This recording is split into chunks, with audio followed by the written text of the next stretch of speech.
Hello. Hi, Michelle. No.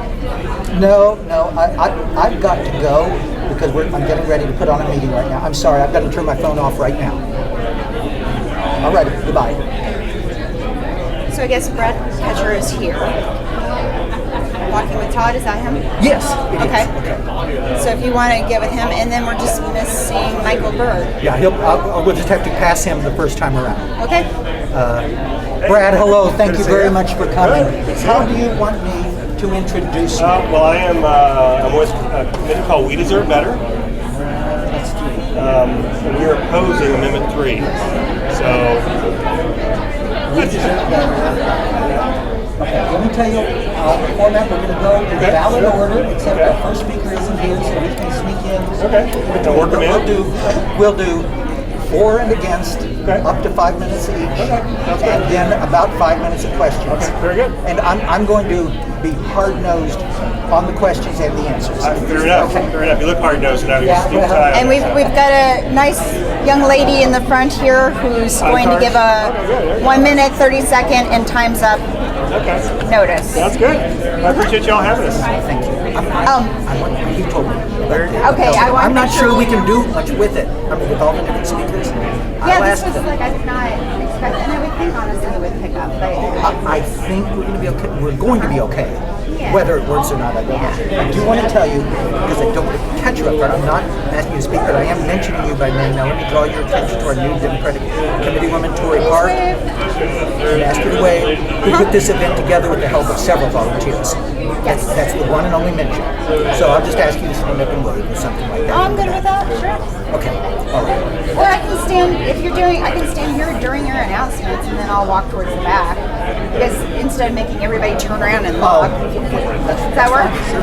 Okay. I'm going to put this on right now and start. Hello, everyone. Please sit down and be quiet. Class is about to begin.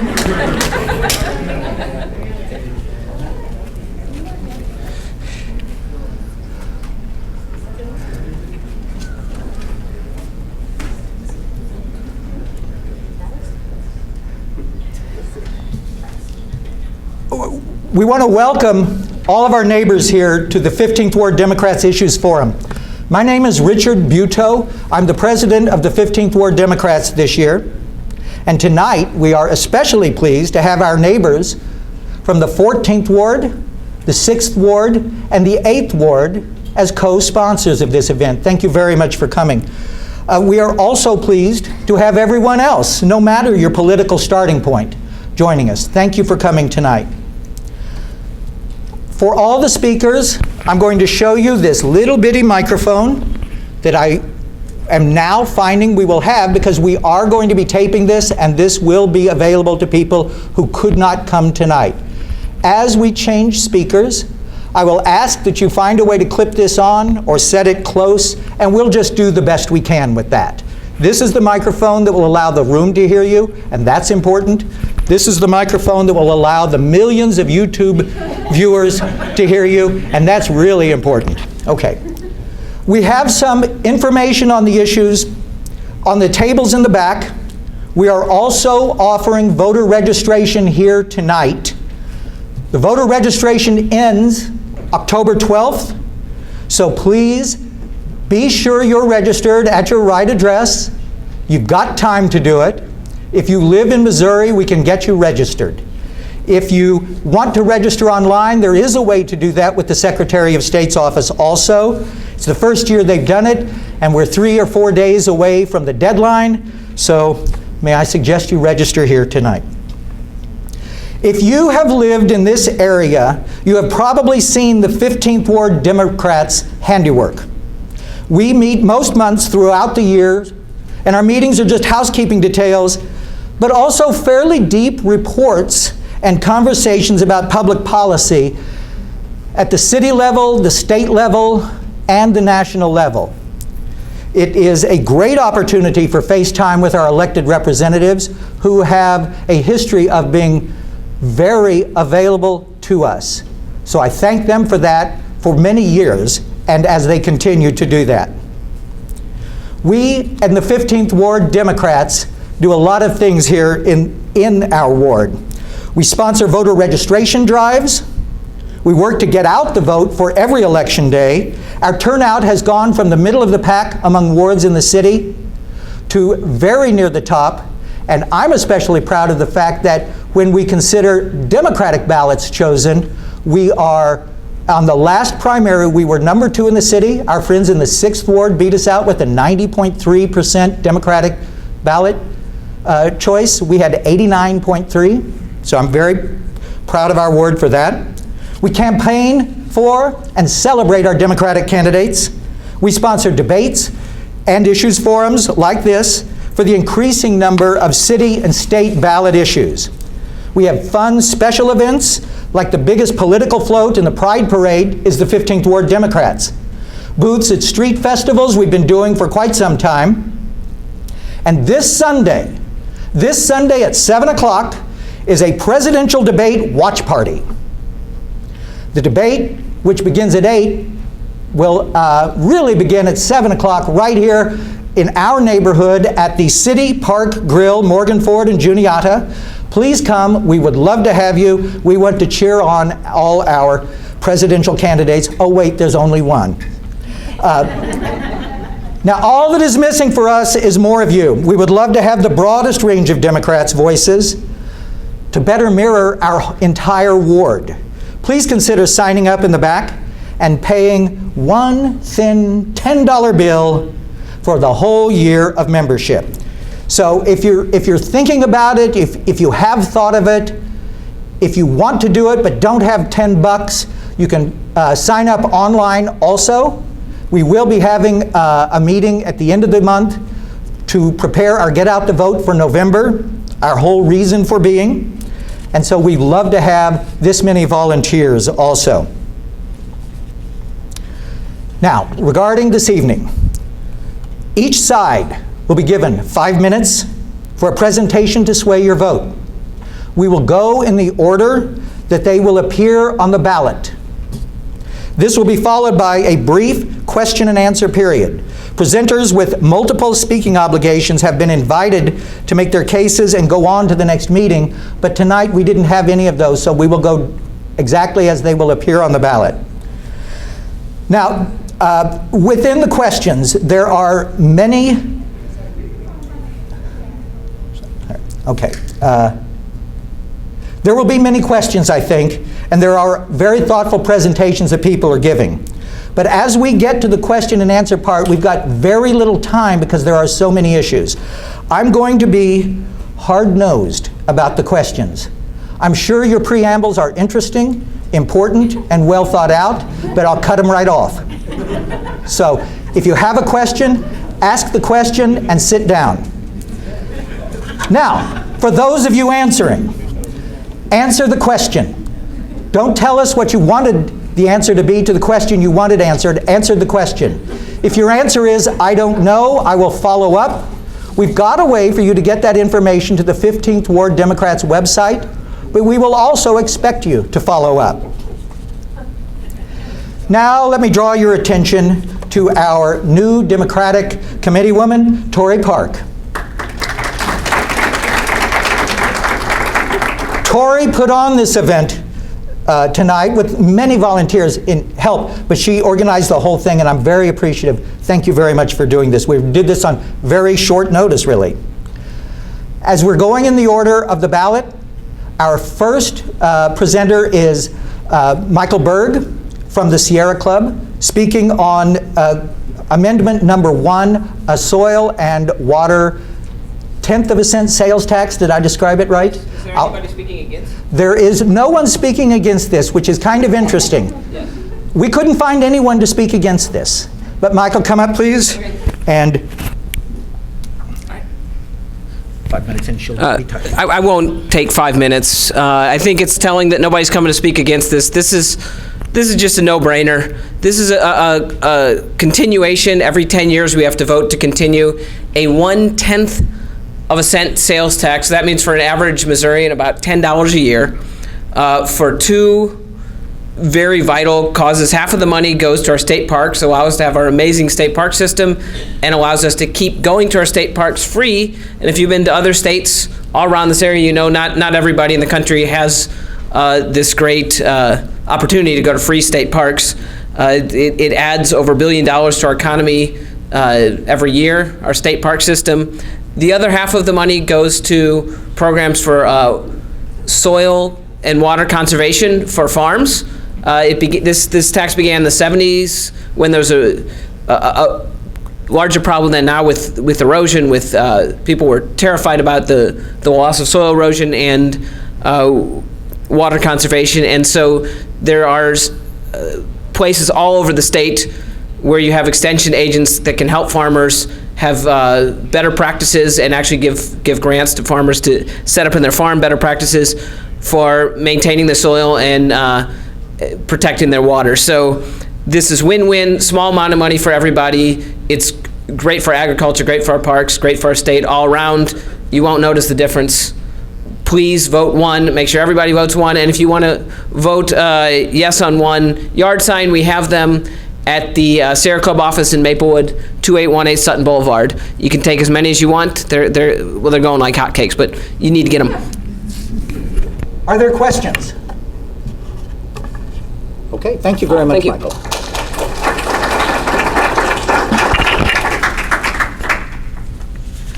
Next, Constitutional Amendment 2 is limiting campaign contributions. I'm sorry, I can't read that small. Speaking in favor of a yes vote on this is Mike Colonna, our Missouri State Representative, at least until the first week of January, I believe. And we're very glad to have you here. Thank you. Thank you, Richard. So I got to use both microphones? If you Now, I hesitate to even speak because I see that there are folks here with greater knowledge on these issues than I. So if I screw up, please feel free to throw a dart at me and correct me. Right quick to wrap up the presentation on that 0.1% sales tax. For those of you that don't know, Missouri is kind of a model for that. The commission that spends that money is an apolitical, nonpartisan commission that's done a spectacular job to keep our parks on the level that they're at. And again, other states look to Missouri, scratch their head and say, how in the heck do you guys do that? And I think part of the beauty is it's just non-political. We vote on it every 10 years. It's dedicated funds. Plain and simple, it works. So yes, please vote yes on Amendment 1. Amendment 2 is campaign finance reform. If you guys recall, we tried this in the early 90s.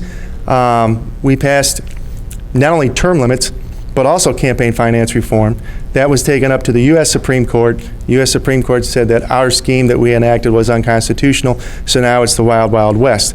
You watch TV, you've seen commercials for a candidate by the name of Josh Hawley. I think Josh Hawley has about 4 donors. It's the Heritage Foundation, rich Republican conservative billionaire X, Y, Z. Eric Greitens probably has about 10 contributors. Again, all multimillionaires. Missouri is the Wild West. We're the only state that doesn't have any campaign contribution limits, any real limitation on lobbyist gifts or lobbyist expenditures. So Constitutional Amendment 2 actually came from a Missouri citizen who has just been kind of fed up with this. Ironically, another millionaire. But it's pretty comprehensive, and it tries to close some of the loopholes that we didn't close in the past. And good, bad, right, or wrong, it's a constitutional amendment, meaning if we pass this, if there are loopholes in it, we got to fix it through another vote. We can try it through legislation. Maybe it'll work, maybe it won't. But let me give you the nuts and bolts of it. First of all, $2,600 maximum contribution for all the statewide. So that's governor, lieutenant governor, treasurer, secretary of state, attorney general. $2,600 maximum contribution for your state senate candidate, $2,600 maximum contribution to your state rep candidate, $2,600 maximum contribution to judges, for the judges that run on a partisan ticket. But most local offices are left out of this. So if you want to give the mayor one check for $1 million, you can do that.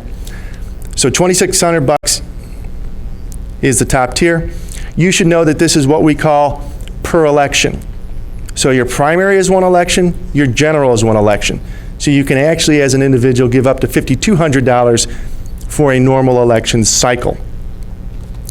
Now there's a loophole. One of the loopholes, but again, it's disclosed. You can give up to $25,000 if you want to your state party. And again, you can do that per election. So you as an individual can give $2,600 to the candidate in the primary, $2,600 in the general, $25,000 to your party in the primary if you want to, and another $25,000 in the general. What's excluded from this? Number one, you as a candidate contributing to yourself. You can give yourself as much as you want. And if you want to give an unlimited amount of money to something that we call the House Democratic Campaign Committee, the House Republican Campaign Committee, the Senate Democrat Campaign Committee, the Senate Republican Campaign Committee, you can give them as much money as you want. So there is a little loophole there.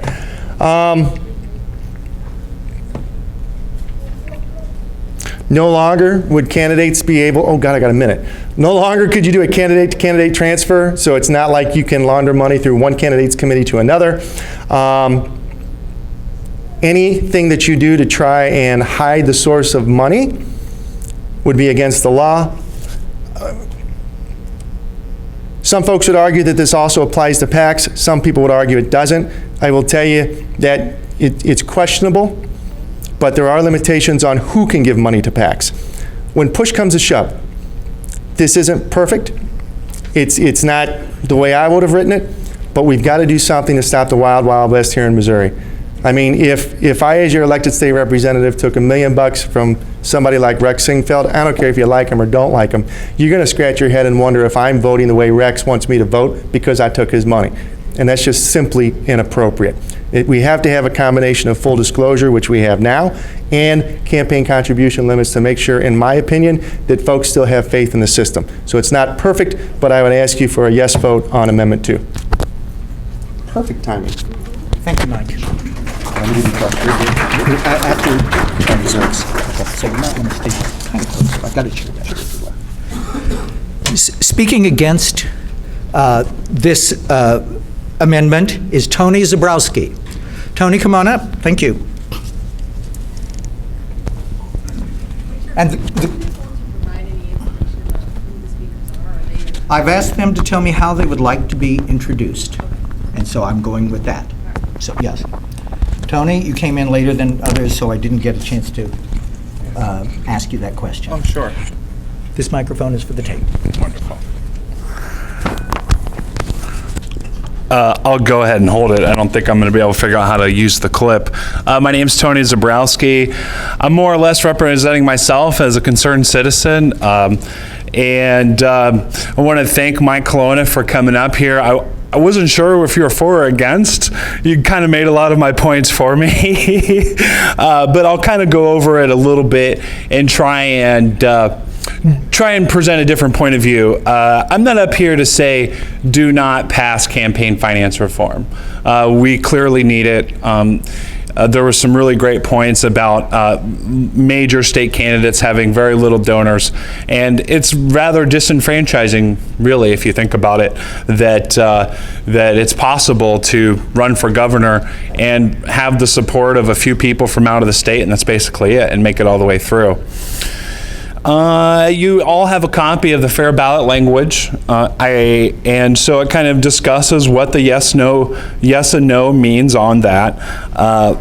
It is true, there's $2,600 individual campaign contribution limit.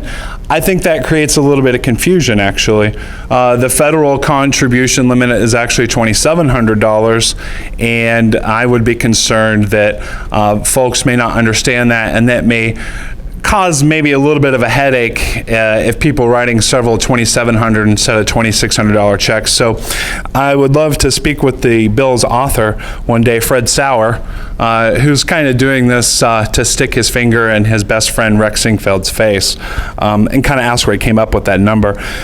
Also true, Mike talked a lot about, I should say Representative Colonna here in an official capacity. He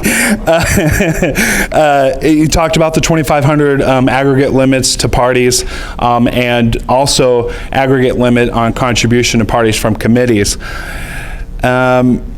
Those different contribution limits also seem to be somewhat arbitrary, and it's good to have some limits. I'm just not sure why those numbers are that number. But I want to talk about the reasons why I'm concerned, why I felt the need to come up here and talk to you about this. One of the first things that this does is ban direct corporate and labor union donations. Now, it allows corporations to form and labor unions to form organizations that can take only contributions from their members, officers, shareholders, etc. The corporations formed for the express purpose of promoting political activities are exempted, which would be like a PAC, more or less. It bans committee-to-committee campaign contributions. So that's kind of a common way to kind of move money around a little bit. Now, in this law, it does come up with several things to ask for some transparency. And transparency we do really well. It's accountability that we don't do well here in Missouri. The PACs can only accept funds from individual unions, federal PACs, and corporations, and it bans contributions from election committees, state house committees, Senate committees. They're exempt, as Representative Colonna also mentioned. Candidates can't self-finance campaigns, but they can pay for food, lodging, and travel. So, you know, the billionaire that wants to be governor, he can pay for some things, but not for most expenses. However, and this is the main reason why I'm up here, I believe there's a corporate loophole in this amendment, very similar to Citizens United. In section 23.7, and I have all my points kind of written out, and I'll put the paper on the back there. Any business that's not primarily engaged in political activity as its business model can spend its own funds for or against candidates and ballot initiatives. I presume that's an unlimited expenditure as long as they're not considered contributions. Let's say I run a tree company, which I do for a living. I could spend $1 million to say vote no on 4, and that is not covered in this law. So basically what you have is outsized, basically gives priority to corporate speech when it comes to politics. So I recommend voting no on Amendment 2. Thank you very much. Anybody have any questions? Do we have questions? Rick? I actually have two. Both quick though. One, is there anything in this bill that could possibly be taken to the federal Supreme Court that goes, could be seen as going against federal law? And two, what makes you think we're ever going to get a bill better than that? Very fast answers. Quick answer to the second part, which is, Why do you think we're ever going to get an amendment better than that? because this is a constitutional amendment, that needs to be clear, it needs to be robust. No, I'm not saying there could be a better one, but what makes you think we would ever get one passed? We could go out there and put another initiative petition together.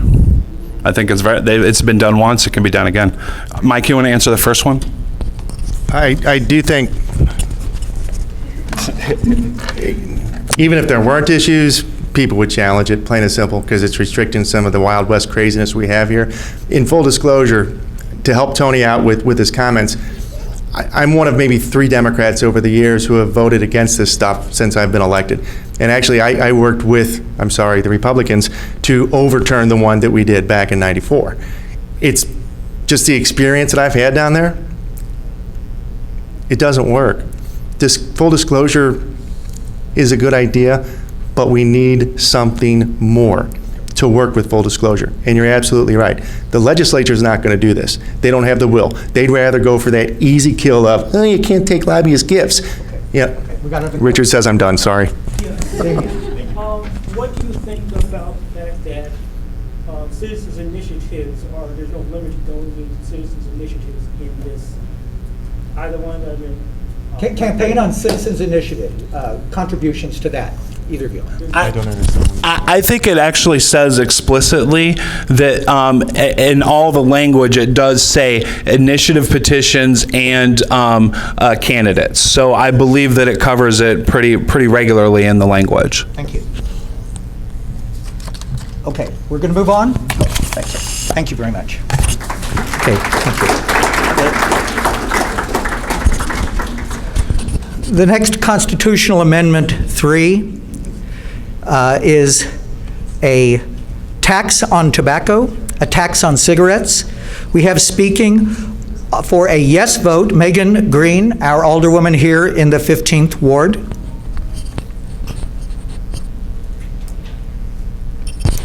Thank you. So I'm here today to ask you to vote yes on 3. What some of you might know, some of you might not know, is that prior to running for office, I spent most of my career working in early childhood education. And I was one of the first groups of people who was involved in drafting this about 2.5 years ago. There's a lot of misinformation out about this at the moment, so I want to clear up some of that and also in my allotted time, get to the meat and potatoes of what this actually is. So basically, it's a 60-cent sales tax on tobacco. Right now, Missouri has the lowest tobacco tax in the country. Which is pretty appalling. We spend more right now on prisons per year in this state than we do on early childhood by a lot. We spend about $600 million per year on prisons and $37 million per year on early childhood education. And what we've learned through research is, the amount that you invest in kids at an early age actually impacts the ability to keep them out of prison at a later date. And yet Missouri is one of the least funded early education programs in the entire country and the worst funded in the Midwest. So those are we all know early childhood is important, but why is this the way to go about it? Well, this program, if this passes, is going to do 2 things. It's going to expand access to early childhood education programs, and it's also going to improve health for children. So those are the only 2 things that this can go toward, besides a small portion that also goes to smoking cessation programs. So what does that mean? That means scholarships to early childhood education centers. A lot of the people who are against this talk about how the money will go to private schools. Well, we have to think about how early childhood is currently funded in this state, and the majority of our programs are private, but public money is still going toward it through child care reimbursements that you can get if you're low income and apply for them, child and adult food care program, different programs like that. I think coming from the early childhood arena, because most of our programs are in the private arena, it would be very difficult for this to all fall in the public domain. That doesn't mean that there's not accountability, though. In order to get the funds, you have to be licensed. Many of these programs are accredited. We just passed a quality rating system in Missouri last year that ensures that programs that are getting funding from the state meet certain quality standards. So all of that is still, in place, even if it's not all public schools. And the area we see that needing the most is in rural areas. We see a lot of home daycares, we see a lot of church daycares, we see a lot of school districts that don't have capacity within their buildings to add an early childhood program without having to build onto the existing building. And we also know that there are a lot of good existing programs out there right now that do a really good job that we want to make sure that we're supporting and that we're keeping in business. So those are a lot of the reasons to support it. The opponents will say a couple of things that I just want to clear the air about. They'll say that this is sponsored by the tobacco companies. Yes, Big Tobacco does support this. I will tell you, we have tried to raise the tobacco tax 3 times in the last 10 years, or little over 10 years, and it's failed every time because we've been fighting Big Tobacco, Little Tobacco, and the convenience stores. This time we were able to actually get Big Tobacco to the table, which was a big feat to make sure that they weren't fighting us. But this started with a coalition of early childhood programs, of early childhood advocacy organizations who got together and said, okay, how can we get this done? And we shopped it around with over 13 community meetings, 300 stakeholder meetings, until we were finally able to get to a point where we got some consensus and got Big Tobacco to say that they weren't going to fight us us on this time. The other two things that that I know that there's been some pushback on is it has language in it that specifically says that that these funds cannot be used toward abortion services or toward stem cell research. That was a compromise that had to be put in here. The last tobacco tax, we had pro-life organizations that came out and were really fighting the tobacco tax. This money, even if that wasn't in there, would never go toward abortion services, would never go toward stem cell research anyway. And so it was a way basically to appease some of the people who would fight us on this in order to make sure that we could negate some of the people that we're going to be fighting. So that's the long and short. There's probably a couple more things about it that I can answer questions about once the other person goes. Thank you. Yep. Thank you. Encouraging a no vote on Constitutional Amendment 3 is Brad Ketcher from the We Deserve Better. Try clipping it. It's fine. Thanks. My name is Brad Ketcher. I'm with the We Deserve Better Committee, and we are opposing Amendment 3. And I think if Interrupt for just a second. Sure. The big microphone doesn't appear to be working. Speakers? A little louder? Speak up. Okay, fair enough. Try to speak up a little bit. So look, if Amendment 3 were just about early childhood education and just about a tobacco tax to fund it, my folks would not care about it. In fact, I ran the 2002 tobacco tax campaign that had early childhood education as one of the investments. Sadly, we lost that. So it's not about early childhood. It's not about a tobacco tax. What it's about is what this amendment does in addition to that. And you know, as the Alderwoman said, this measure is funded by the big tobacco companies. The RJR Tobacco Company, the Joe Camel folks, have put $8 million into this measure, and they've drafted this measure. What do they get for their money? Well, they got some kind of a attempt to try to settle an old score with the small tobacco companies. My folks don't even care all that much about that, but there's a lot of other things they got out of it. They got a $9 million annual subsidy from taxpayers back to the tobacco companies every year in perpetuity, which, by the way, is about what they're spending on this campaign. So they're going to get all their campaign money back plus that amount every year. They got a ban on research into the harmful effects of tobacco from any agency, any university that takes money under this proposal. They got a gag order on any public health agency advocating for tougher tobacco laws if they take any money under this proposal. So those are the kind of things that the big tobacco companies drafted into this measure, respectfully drafted into this measure. That's not all that's in here, though. In addition to those pro-tobacco provisions, there are also some very conservative things that progressives shouldn't be embracing.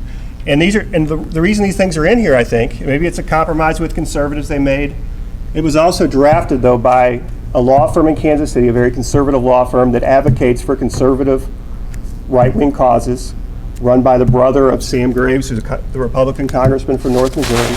And some of those things are knocking down Missouri's 100-year-old ban on diverting money from public education to parochial schools. It's the first breach in that wall in over 125 years. This is about early childhood education, but there are 135 words about abortion, and it defines abortion in a very narrow way, limiting it to medical emergencies. For the first time in our Constitution, you can imagine what the conservative legislature is going to do with that or what language they'll pile onto that. It's also got negative stem cell language, which undermines the 2006 Stem Cell Research and Cures Initiative that guaranteed patients and doctors the right to access stem cell research and cures.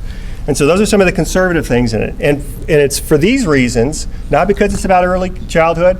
We're all for kids. We're also for funding education. It's not about it being a tobacco tax. We do need to raise the tobacco tax in this state, but this is the wrong proposal. What folks ought to do is they ought to scrap this proposal, reject it at the polls, and start again on November 9th, which is when you can start a new initiative petition, and craft a measure that everybody can embrace. And it has not been drafted by the big tobacco companies or by conservatives who are trying to put things in the Constitution in the guise of helping kids.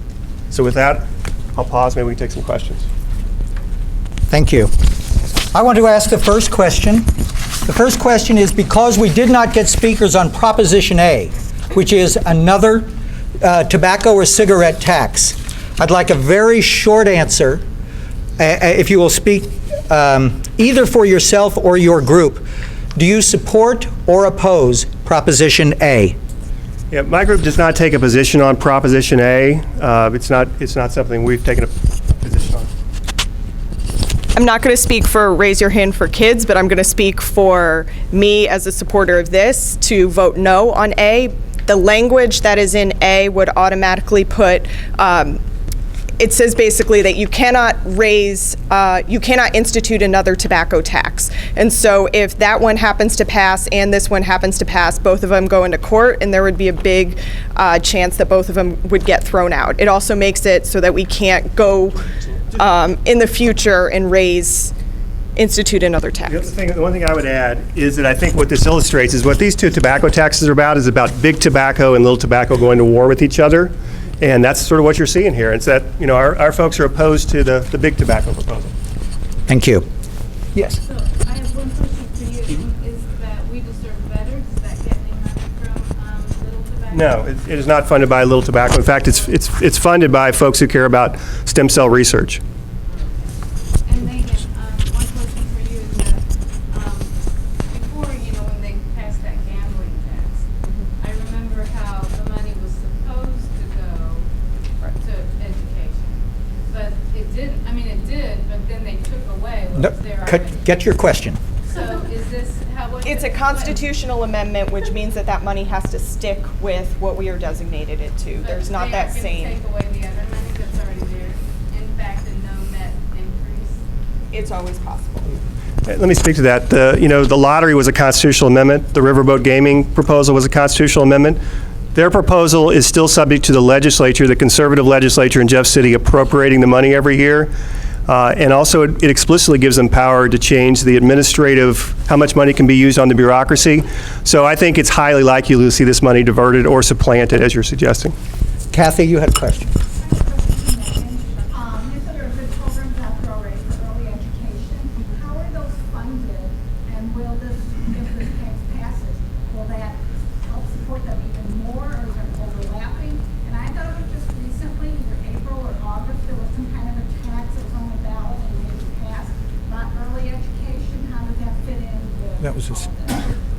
That was for the city.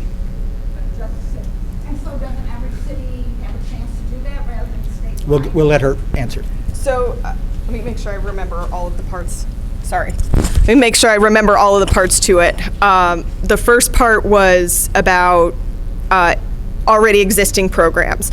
So one of the problems that a lot of early childhood programs have is that their costs don't meet what the market can support in terms of what parents can pay. So market rate, if you were to pay for infant toddler care, what it really costs a provider, you're looking at about $500 a week. Most people can't afford to pay that, and so most organizations, most early childhood providers don't charge that, and so they end up eating those costs, and they try to make up for it in other ways, which often impacts quality. And so you want to have higher quality teachers. Right now, early ed teachers are paid an average of about $10 an hour, and these are people who have associates and bachelor's degrees. So, sorry. Yeah. Sorry. I've got to get. Okay, well, this is for a tape that's being made. This isn't working. I don't think this is working at all. Okay, just a second here. Mike, you had your hand up earlier. Okay, and then I'll get to you, and then we're going to have to spread this out as much as we can, Rick. Mike, very fast. Yeah, Proposition A fixes the allocable share issue, right? Prop A? Yeah. I think it's just a tobacco tax. No, wait. So your Constitutional Amendment 3 fixes the allocable share thing. And the allocable share thing is Missouri loses $9 million a year from tobacco master settlement to go towards treatment, prevention, and education on cigarettes are bad. Right. Okay, stop there, please. This is a very complex issue that our time tonight does not allow us to really get everything on it. I do want to ask your question. But I also want to really encourage people to study this hard. We're grown-ups. We have adult decisions to make. My name is Bob Klein, and for many years I was the... Just get to your question. Okay, my question is, We have hundreds of thousands of children sick and dying Question, in the state. question. Why does this amendment, why does early childhood why is that a more worthy cause than putting in restrictions on medical research that would help these sick and dying children? Okay. Want to respond to that?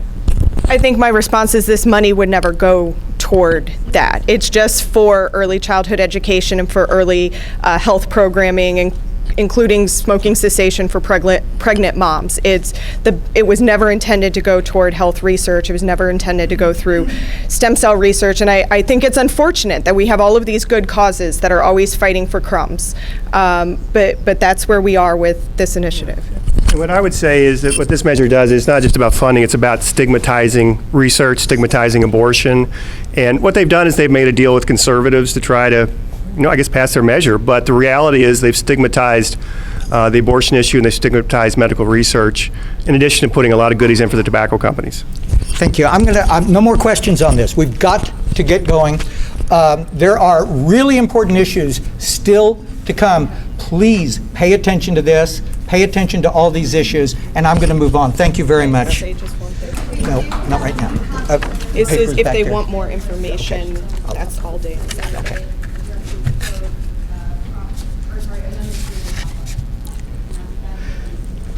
Okay. Let's move on to Constitutional Amendment 4. Speaking on behalf of the amendment is Sandy Hancock. This is for the tape. This is broken. Thank you. Thank you, Richard. Okay, hi, I'm Sandy Hancock, and I'm sorry. I'd like to speak on behalf of Amendment 4. Can you hear me? That microphone is only helpful for the tape. I understand. Okay. I'd like to speak on I'm here to speak on behalf of Amendment 4. Is that better? Amendment 4 is a constitutional amendment to ban sales taxes on services. And if we think about what are services, they're personal services like haircuts, family services like lawn care, cleaning, things that we have around our home. It's working out if you want to try to use it. I'm sorry. That's right. Here you go. You want to just take that one? I'm better out here anyway. Business, business interest, like attorneys, things that we use for businesses. I'm a realtor. I'm from the St. Louis Realtors, and that's important to us in buying and selling homes.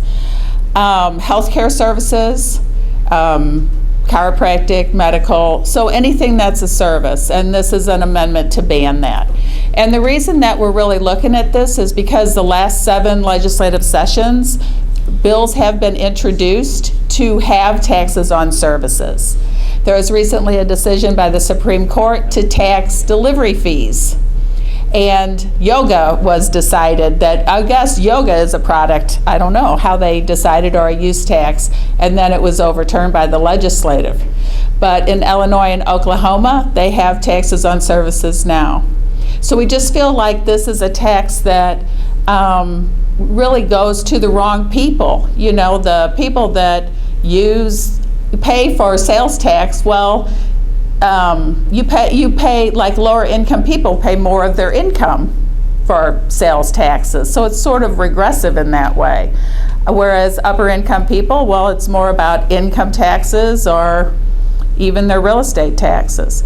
So there's already at least 4 different ways that the government taxes, with personal property tax, real estate taxes, taxes on products, and I forgot one. But there's at least 3 or 4 ways that we're taxed now, and so this is really just a proactive way to say we don't think that services should be taxed. Thank you. And speaking on behalf of the constitutional amendment, opposing the constitutional amendment to ban the tax. That's how it's worded. Please be careful when you read your ballots. Adam Kustra. Thank you, Richard. Do I need it? Okay. I'll clip this one on. Hold on. Oh, maybe I will.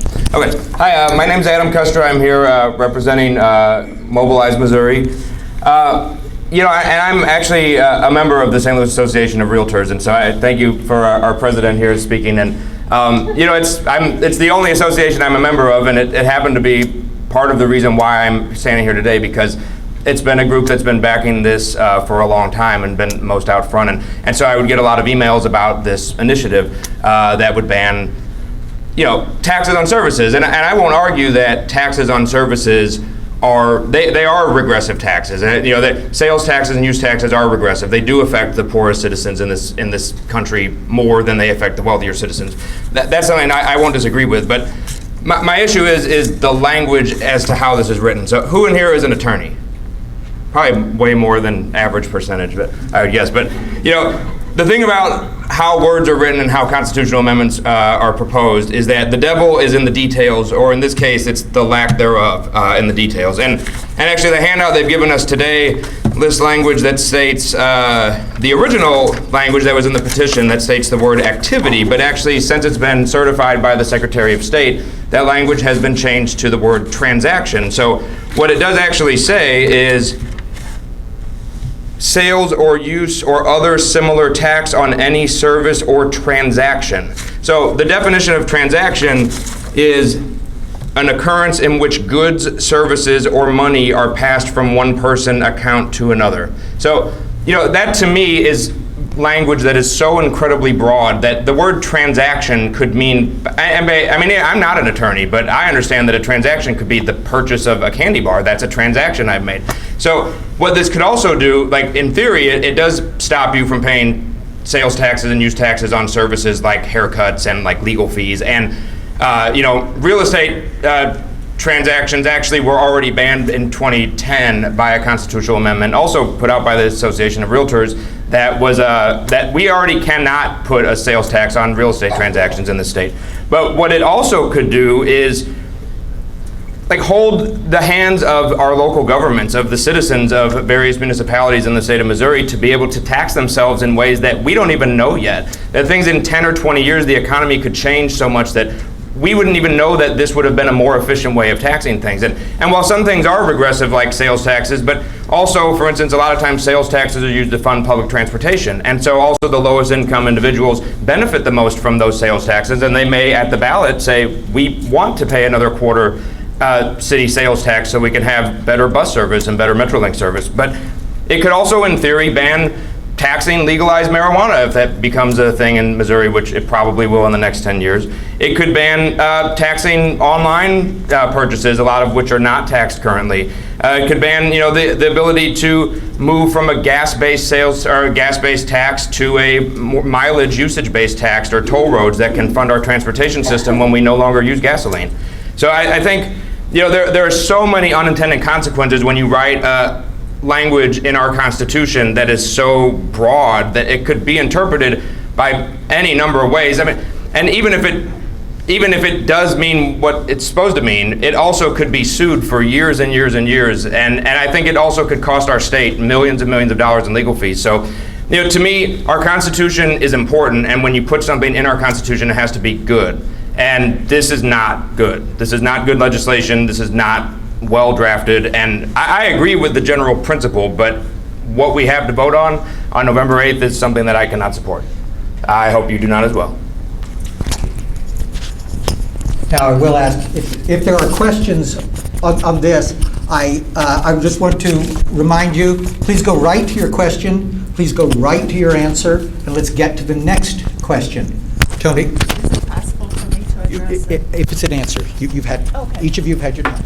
Yeah, I do have a question directly for her. In 2010, real estate taxes were specifically banned.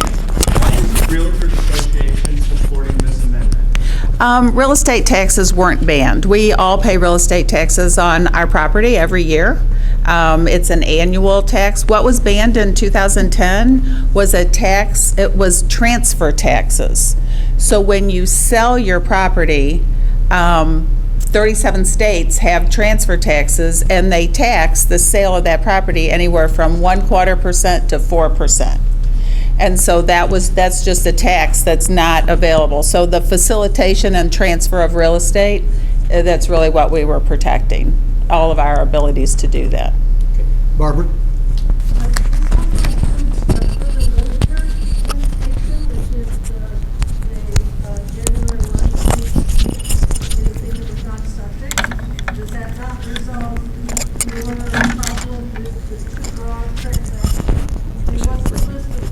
Give you each a chance. Subject to a sales or use tax prior to January 1, 2015. Thank you.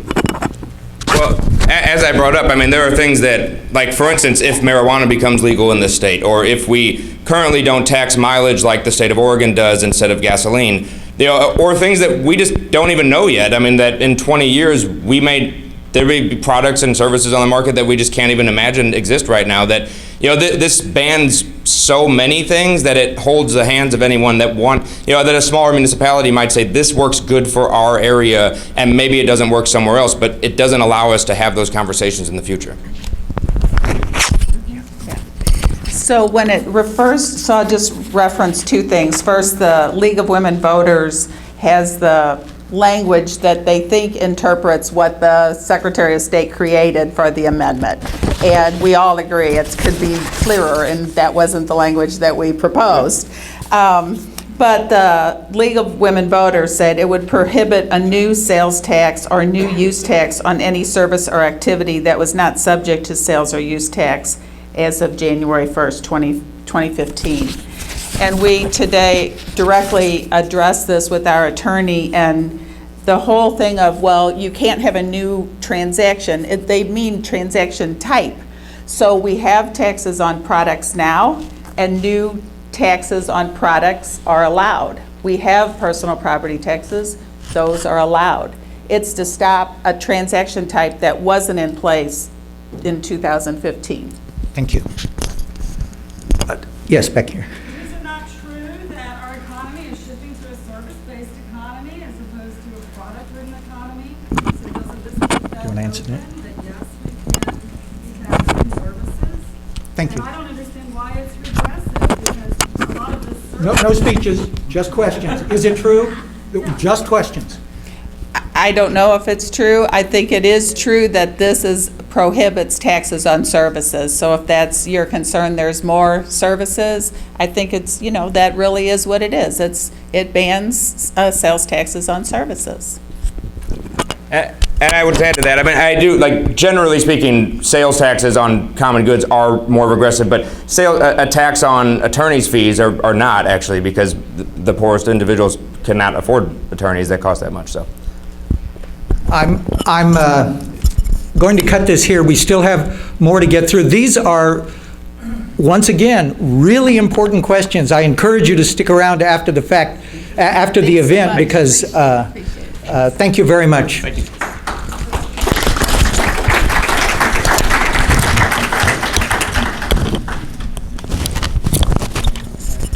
Okay, Constitutional Amendment 6. And this has nothing to do with what happened to Amendment 5. I have no idea what happened to Amendment 5. Speaking in support of Constitutional Amendment 6 is Damian Johnson. Okay. Good evening, everybody. I am an individual citizen, and I'm speaking on Amendment 6. And first, I would like to say that I have served as an election judge supervisor, and I hope in the future election judges could be at the table when we start changing laws. I believe that Constitutional Amendment 6 and the House Bill 1631 is a good start to helping election judges verify voters. There are other things I would like to see in the future. Basically, House Bill 61, that Amendment 6 allows, not only allows for photo ID, but if people don't have photo ID, it does allow them to sign an affidavit saying they are a registered voter, and if their grandfathers in people who are born 1941 and above. So no one should be turned away from the polls. Now, it's not going to solve all the problems. There are other things, like I would like to see early voting, I would like to see same-day registration, I would like to see the modern-day technology that I can verify who I am on my iPhone with this, but I would like to see that technology. But unfortunately, the technology is, we're behind the times with these laws. Let me see. I think there's other states that have early voting. Photo ID, Indiana won, that was challenged, brought all the way up to the United States Supreme Court, was upheld in a 6-3 ruling, won in the majority. It was Stevens, was in the majority, as well as Roberts and the other ones.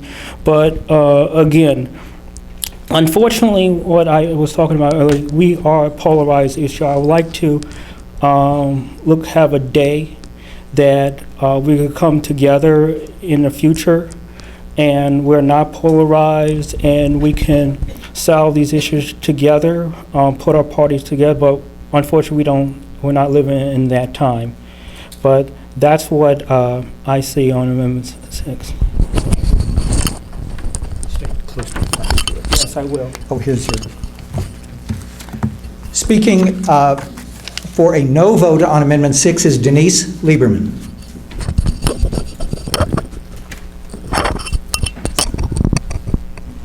Good evening.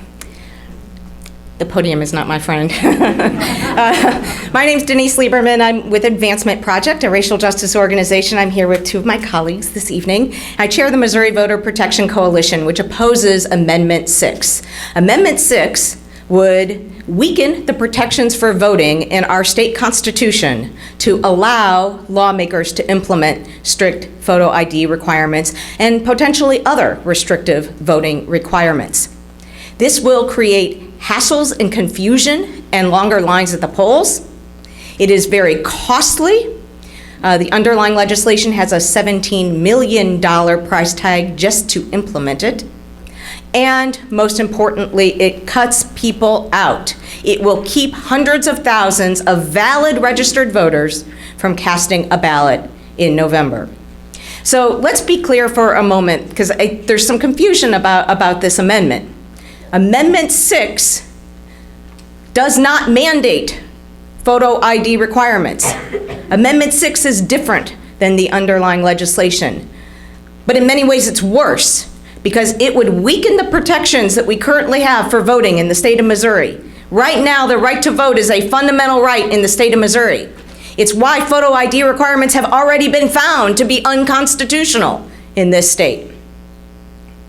It would, by weakening the protections for voting, by making voting not a fundamental right, it would open the door for lawmakers to implement legislation like House Bill 1631 that Damien referenced, or other kinds of laws. And this is the problem. Who does this cut out? 220,000 current valid Missouri voters. Voters who have some form of ID. Let's not forget, we already have voter ID in the state of Missouri. What the underlying legislation would do is limit the kind of ID voters can show to only a state-issued photo ID, like the kind you get at the DMV, a U.S. passport or a military ID, that is non-expired, that is from the state of Missouri, and that has your photograph on it. 220,000 current valid Missouri voters who have some form of ID that effectively verifies who they are don't have a DMV-issued ID. Another 130,000 current valid Missouri voters have a DMV ID that is expired and would not be able to be used. Students who currently can use a Missouri college ID to vote in the state of Missouri would no longer be able to use that ID. Seniors who currently use an expired driver's license, works just fine for them, they can currently use that to vote, would not be able to use that should Amendment 6 pass. Veterans who rely on a veteran's ID card that may not have an expiration date or has an expired expiration date would not be able to use that as they currently can use to vote. So these are the kinds of people who stand to be affected should Amendment 6 pass. This is something that should concern all of us, despite the extremely expensive price tag of $17 million just in the first 3 years to implement it. In a time where we are cutting essential services to the neediest of Missourians. It's going to cause confusion at the polls. And I appreciate, Damien, you do important work as a poll worker. And I commend anybody who works as a poll worker in the state of Missouri. The fact is, we have a system that works. Poll workers are able to verify voters' identity at the polls. There has never been any instance of in-person voter impersonation in the state that would justify this. The fact of the matter is that this is a politician-led initiative. Politicians manipulating the system for political gain because of the people left out by Amendment 6. And on top of that, we should think very long and hard before voting to take a fundamental right out of our Constitution, a right as precious as the right to vote, the right that undermines all of our other rights, that protects our ability to have free speech, that protects our ability to advocate for all of the other issues that you've heard here tonight. The right to vote is the only institution in society where the playing field is leveled, where the vote of the rich man is equal in weight to the vote of the poor man, where the vote of the white person is the same as the vote of the black person, young and old. When we vote, we all have the same say. That is why the right to vote is precious and too precious to be tampered with. Thank you. Thank you very much. Don't get too far if there are questions. Now, again, are there people we haven't heard from tonight that have questions on this? Joe? Isn't election fraud the real issue in Missouri? And voter fraud, you said, doesn't really exist. So this is $17 million for a problem that we don't have. And it took the Bernie people and Bruce Franks to shine a light on a problem we do have. No speeches. Okay. We've got your question. Damien, Denise, either of you want to? Okay. Do you want to answer? Is it election fraud or voter fraud? Well, I think this should address voting fraud that they're targeting impersonation, which, yes, I know there's someone did say it did happen, but I wouldn't say fraud and turning legal voters away from the polls is equally wrong. And that's what I'm arguing. But I also wanted to point out that I know someone who did impersonate a voter because he was unsure about his voting status. That is why I do support, in addition to this, same-day registration. Thank you. There has not been any documented instance of in-person voter impersonation, which is the only type of election irregularity that would be addressed by a photo ID requirement in the state of Missouri. The problems come at the election administration level and at other places in the process. Questions? Can you explain to me why the legislators think that voting is a privilege versus a right? Short answer. Well, I mean, we certainly seem to have a difference of opinion there, and that's, you know, this is politics at its. Politicians are literally trying to manipulate who can participate in the process, cut people out of the process, cut people out who don't vote the way that they want them to vote. Did you have any response to that? If that's okay, if you don't. I would say voting is a right. Did you hear me? Voting is a right, and I don't view it that way. So I just. So how would this impact people with photo IDs that are out of state? And what, you know, like what the impact would be on how many students or whoever voting with out-of-state photo IDs? You can currently vote in Missouri using a driver's license from Missouri or any other state. Should Amendment 6 pass and a strict photo ID requirement be enacted, you would no longer be able to use a driver's license from another state. Thank you.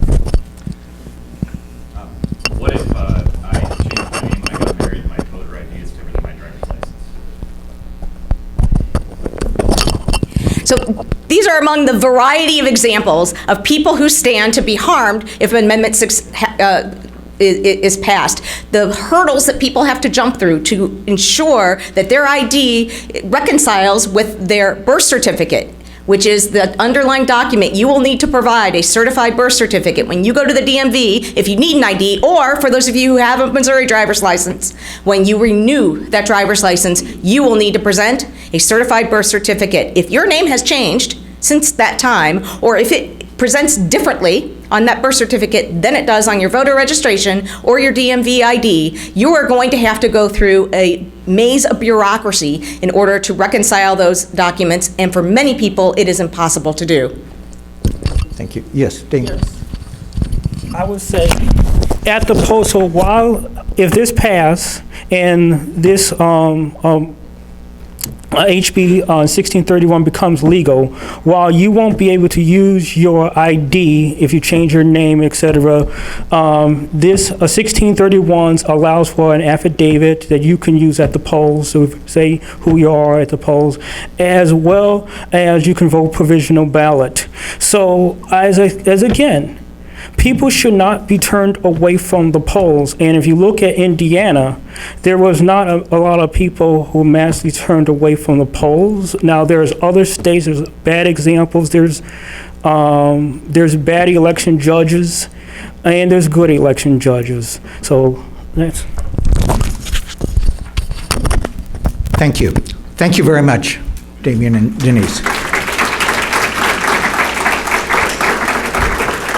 We were not able to get speakers on Proposition A. It is another cigarette tax referred to earlier. I strongly encourage you to pick up these sheets that we have back there. I believe they are based on a League of Women Voters information sheet. I strongly encourage you, especially on the two cigarette issues, to go to the Secretary of State's website, and there is a place where you can click full text. Please click full text and give yourself some time to look at it. These are not easy issues. I'm going to go on. The last issue on the ballot for us is Proposition S. Rachel Minear from Seniors Count is here to speak in support of that, and we have no one to speak against it. Thank you. And part of that might be because about how many of you have actually heard about Proposition S? All right, so very few. Okay, so what Proposition S is that it would create in the city of St. Louis, it's also on the ballot in St. Louis County and St. Charles County, it would create a senior citizen service fund. And that fund is designated to help seniors age 60 and older age in place. That means staying in their homes and community of choice as safely and as long as possible. So the funding in St. Louis City, if this passes, is projected to raise about $2 million annually, and that comes from a 0.05% property tax increase. So in 1990, on the state statutes, it was enacted that each county had the opportunity to leverage this fund, but it had to be a county-by-county choice to put it on the ballot. This is the first time that it's ever been on the ballot in the St. Louis region. Small, but you might be able to see blue. This is an outline map of Missouri. 54 other counties in Missouri already have a senior citizen service fund since 1990. And so what the funds are used for, they will be distributed to senior service providers to increase capacity to provide services for seniors. There's no income limit on the funds. They're just for seniors age 60 and older. So this could impact senior transportation, which we know looks different than public transportation. Seniors need door-to-door transportation. Senior transportation, nutrition-based services, we know that there's waiting lists for things like Meals on Wheels, and that oftentimes, especially for seniors in poverty, that's the only hot meal a day that they get. And so by 2045 in this region, about 1 in every 4 individuals will be 60 and older, and that's from the US Census Bureau. And another thing from the Census Bureau is that about 22% of Missouri's seniors live in these 3 regions that I spoke about. This county of St. Louis, the county of St. Charles, and then the city of St. Louis. And so this is an important issue to know about and vote on. We've been a very grassroots initiative. We were put together, Seniors Count, by other senior service providers in the region who recognized that the need of seniors to age in place far outstripped their capacity to serve seniors. And so you can look on our website, seniorscountstl.com, and see a list of the 18 senior service providers and hospitals who have formed the executive committee of Seniors Count. It's bipartisan, many different organizations, many different religions, even the competition has come together to the table to help create a renewable resource for the citizens of St. Louis to draw from and to create a stronger structure that we have aging. We know as the population increases that nationally and federally, we can't keep relying on those funds because they're decreasing even as the need is increasing. And so I understand that there might be a lot of questions because not many of you have heard about this. I will say that the funds will be overseen by an independent board that is appointed by the city or county legislator. That's how it was written into the proposition. The board will be audited annually, and the board term limits are every 4 years, so it has to turn over. So, yeah, I welcome questions. So does this like pass or fail individually in each county? Yes, and the funds raised in the city or county that it's passed in stay in that county for those seniors. Yeah. It seems like one of the biggest challenges for seniors is like rising property taxes on fixed income. So how would, like, is there a way that the proposition would mitigate the impact of increasing taxes on property taxes on senior citizens and have pushing them out of their homes? Right. So no, the proposition does not discriminate senior taxpayers that they wouldn't have to pay into this. Any property owner would pay into this tax, but the idea is that the seniors would get more than they pay into it. Since it's a 0.05% increase, if your home is about $100,000, that equals about $9.50 a year.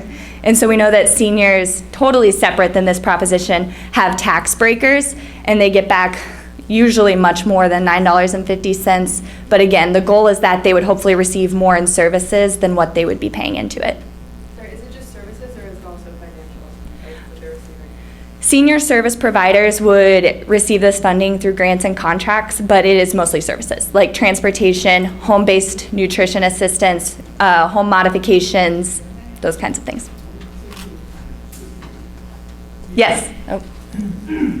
Would property owners still have to pay this regardless of whether or not they're issued a tip or a tax abatement? Or is this as any other tax that they would get out of paying? That's a great question, and I will look into that. Yeah. That's what I was asking at the very beginning. We do want the answer. Yes, I will get it to you. Tomorrow's Friday. Yes. And on Sunday, we're going to be making our endorsement. So I'd like to have that. Yes. Thank you. Thank you. Yeah. Thanks, guys. Thank you very much. Now, we get through these pretty quickly, and I do want to ask you to take some time before you go home tonight. First of all, look around the room. These are your neighbors who are probably the best informed people you know when they walked in the door. These are the people who other neighbors ask for advice. So please keep your minds open, your studying going, pick up all the paper back there, go to the different programs being offered, and keep learning between now and November 8th. Also, I want to remind people about the debate watch party. This Sunday night, there's going to be several around town, but one of them right here in our neighborhood. And but before you get away, there's a little song I wrote. Thank you very much for coming tonight. You